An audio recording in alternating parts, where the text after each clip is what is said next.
Some children are playing in the ground. One child confessed and said, I want to play with you. But the children not allowed them to play.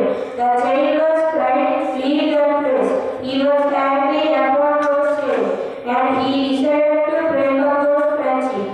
He called one by one and gave them chocolates.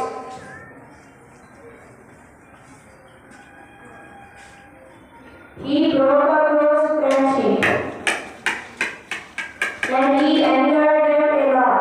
At last, one child came there and called all the children.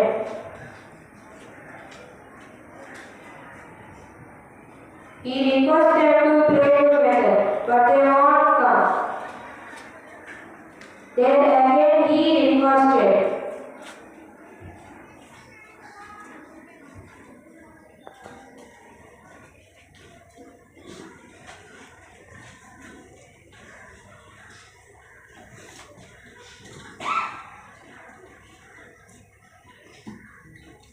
At last, all of them came, played happily.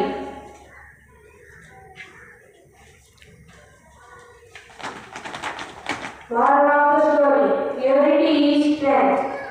Thank you.